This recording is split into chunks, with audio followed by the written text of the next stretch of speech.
Hello and welcome. Today we received the Noctigon KR4 titanium flashlight. This is a quad emitting flashlight with 2 channels of different LEDs on it. I got the option of 219B 3500 temperature rated LEDs for channel 1, and for the channel 2 I got Osram W1 6000 temperature rated LEDs. This is the box that it comes in, and we're going to open it up and take a look inside. We have the KR4 in here in a plastic bag. Hank Wang, who designs this light, sent a 18350 tube with the package for me. Thank you very much for that. And we have the lanyard and lanyard ring that goes on the tail cap and some extra O-rings in the box here. Let's put these aside and open up the light here and get it running. Here's the KR4 outside of the bag, and it looks like a beautiful light here. We can see the nice, well done machining work by Hank Wang. On the center tube here, you can see there's a little bit of texturing, very small to see, but it may not come out in the camera, but you can feel it, and it's got a nice, comfortable feel to it. The copper heat sinking around the head's nicely done, and the titanium ring on the outer part of that is beautiful too. I also got the extra floody optic with mine as well. The pocket clip is very strong and has good retention. And the tail switch here, I got the tritium option, meaning it has a slot for a tritium vial in the tail cap. You can also get one without the slot made for the tail cap. Some specifications of the KR4. It's made with beryllium copper springs. It has a temperature step down system inside of it. It is waterproof and dustproof to IP67 standards. You also have an 18350 tube with the light as well, as you've seen before. And then we have a weight with the regular tube. It's going to be 150 grams without the battery inside. Dimensions are going to be 98 millimeters in length, 29 millimeters for the head, and 24 millimeter for the body itself. Let's go into the UI and some basic functions and what to do when you first get your light. One of the first things you want to do when you get your KR4 up and running with the battery inside of it is set your temperature rating and temperature regulation. To do that, you're going to be leaving the light in an ambient environment setting for about 15 minutes or more so it can accustom itself to the environment, and you're going to take a thermometer and measure the temperature, and then you're going to go inside the light. And what you're going to do is, from the off position, this is actually off, I just have the aux lights on, you're going to click 1, 2, 3, and that gets you into the battery check mode. Once you're in the battery check mode, you just click twice, 1, 2, and then when you do that, you switch over to another mode, which is the temperature mode. And then from there, this is where it kind of differs from the Android 1.0 UI. In 2, you do 7 clicks, and on the 7th click, you hold, and the light will blink once. You can release. That'll allow you to set up the Celsius degrees of the temperature, the sensor, how it measures it. So it's important you match that up to whatever the room temperature is. And then you can, once you've done that, you stop at the last point, and it'll go back to the default part of the temperature here. And then you do 1, 2, 3, 4, 5, 6, 7, hold again. It'll blink twice. After the second blink, you release. And then you'll be allowed to set your regulation temperature. It has a baseline of 30 degrees Celsius, so each click after that adds a degree on top of that. So you can add like maybe 12 more to that. I think the default's around 15 from that, with the base of being 30. I don't remember exactly how they set it up, but that's how you set up your throttling part of the temperature. So once you've done that with your KR4, you can then go inside and start customizing other options. You can try switching between normal UI mode and advanced mode. To do that, you're going to click 1, 2, 3, 4, 5, 6, 7, 8, 9, 10, hold, release, and that'll get you to advanced mode. To get back into normal mode, you'll click 1, 2, 3, 4, 5, 6, 7, 8, 9, 10, no holds on the 10th one, just 10 clicks, and that'll get you back to the basic UI. We're going to demonstrate the tint swapping and gradient modes in the advanced UI here. So we have the light on, and we have 2 LEDs on here. It's a very slow, gradual change with this UI system. So I'm going to try to do it as best I can at this angle so you can see the LEDs change.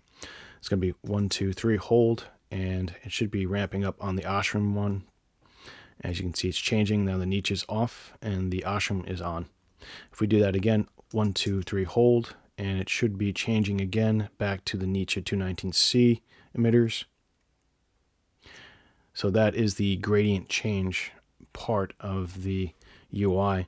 To get to the instant swap, you turn the light off, and we're going to click the tail switch.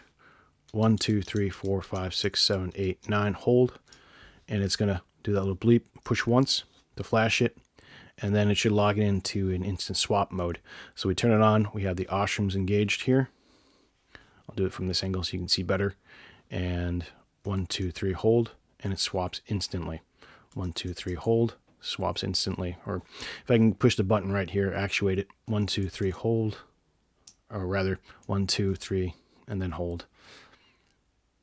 So you see it changing. Takes a bit of getting used to, but that is the instant swapping part, and that's how you change the emitters in and out from throwy to floody, and to change your type of emitters instantly. And I find for this type of model and setup for my needs, that's probably the better setup for me. So you can go ahead and customize your KR4 to whatever specifications you'd like. Here we have the main 18652 of the KR4. We can see the cutting of the threads here, and the 2 O-rings, and the pocket clip here, and the fine machine work that Hank Wang does with his lights. High quality stuff, very high quality. Inside we have a tube here that connects the switch to the head, and it comes out, so you don't want to lose that if you take this apart. And then we have 2 other parts here. We have the tail cap here with the retaining ring inside, and I believe there's some sort of glue behind that to keep it in place as well. There's the spring there. And we have the rear of the tail cap here. Very beautiful looking design. Very simple but elegant. And I like these flat sides on the tail cap to keep it from rolling too much. And there's the tritium slot for the vial. Next we have the head unit. And we can see the internals there. And then we also have the other side, which houses the LEDs inside as well. We're outside shooting at an aperture of 3.5, 24 frames per second. ISO is going to be 2500 with a white balance of 5000 K on a Panasonic GH2. And we have the KR4 with the Nietzsche 219B emitters first. Let's start this in a lower ramp here. This is the default mode ramp step section. We're in step 1 out of 7, and that's my hand in front of the camera. Let's go ahead and bump it up here. And that is the ceiling of the step mode for the KR4 with the 219B emitters.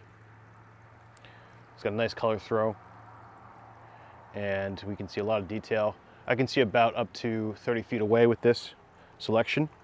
Let's go ahead and bump this back down here and try the oshrooms.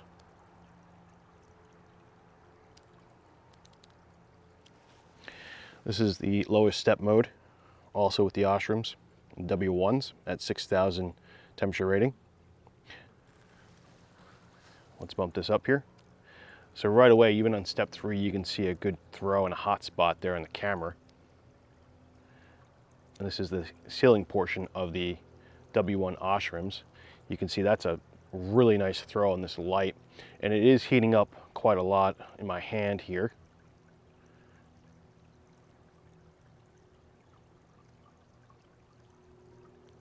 Let's put that back down before it throttles back down. For reference, we're outside. It's about 30 degrees out on the first day of winter here. Let's go ahead and turn this off, give it a moment to cool off, and we're going to do the turbo mode of this. Okay, let's go ahead and turn it on, double click, and we now have both emitters engaged. As you can see, there's a warm spot around the hot spot ring.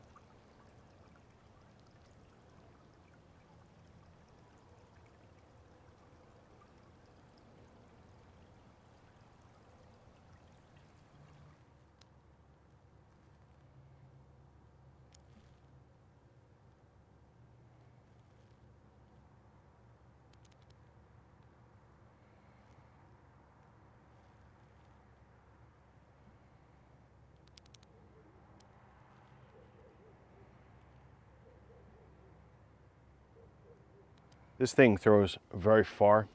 The distance to the backyard there is going to be about 60 feet from my position, and we're going to ramp it up to the top ceiling.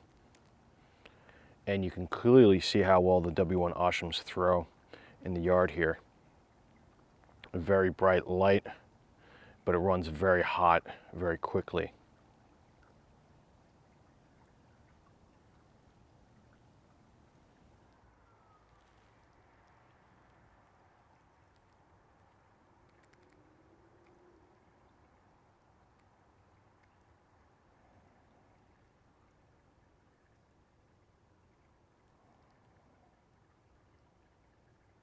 The KR4 has a plethora of information on the web, including software updates and a repository of firmware. This is Toykeeper's website with a repository of firmware, notes, and update patches and fixed bug notes. I suggest you check out their website and support them at their Patreon. Toykeeper works very hard to ensure that the software on the lights that we have run pretty well and is always trying to fix bugs. Next two sites I do recommend for looking in order to purchase a Noctigon or an MSR-D4 V2 or another type of light from Hank Wang is obviously Hank's main website here. He has a wealth of new lights that he always constantly updates with, and a lot of different accessories and all sorts of products, including a USB programming cable, which you can buy from his website. And you can update the firmware in your KR4 or your K1 or whichever light you choose to buy from him. So be sure to check out his website. He's got a lot of nice things on there. I bought 2 things from him already, and I really enjoy the amount of availability in terms of the accessories and products he has. Now, if there's something on there that you can't find on his website, there's another US-based distributor, Jackson Lee's JLHawaii808.com website. Jackson is a nice guy. He works pretty hard. He's a small-time operation, but he has a lot of variety in terms of the MSR and the Noctigon lights, as well as lumen top and a bunch of other lights as well. He also has accessories, which you can check out.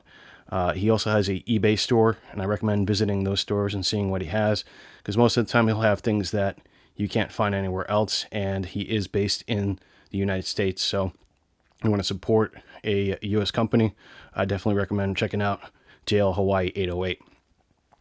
The next website or resource I recommend to check out with your KR4, if you got one or you're thinking about getting one, is the Budget Light Forum. Now, I've been here for a couple of years, and there's a lot of individuals on this forum who know a lot about lights and know way more than I do. And a lot of their forums have a lot of good, useful information. So be sure to register on that forum and ask a lot of questions. There's a lot of people who will help you out figuring out what kind of light you can use, and they'll give you a lot of useful and helpful answers and diagrams. So definitely check out Budget Light forums and apply there if you have any questions before buying a KR4. The KR4 is one of the best lights I've ever bought. It has a whole host of features and options that come with it, and it is one that I highly recommend to anybody who's into flashlights or looking for a flashlight that can do multiple duties, i.e. being a thrower light and somewhat of a floody light with high CRI options and warm color options as well. The light does tint ramping and channel switching, which is a very, very useful feature depending on your needs and your environment. The light comes in several different types of metals and materials. We have the titanium model with the copper heat sinking. You can get a copper model if you want. You can get a aluminum one and a brass one, depending on the availability. There's multiple sources to purchase these lights from, as mentioned before, and the fact that it has a UI system that is constantly updated, it makes this light very versatile and very practical to use. Although the UI is very complicated and might turn off some people in the beginning, once you get used to it and learn the ins and outs of the UI system, this can become a very powerful tool in my opinion, and is well worth the rewards. The pricing on these lights are very fair, and you are getting a very high quality product in my opinion. Overall, I think anybody who's interested in a light should look at this light seriously and consider picking up one. That's all I pretty much have to say about the KR4 for now. I'm sure I'll have some more to say later, but for now, thank you for watching and take care.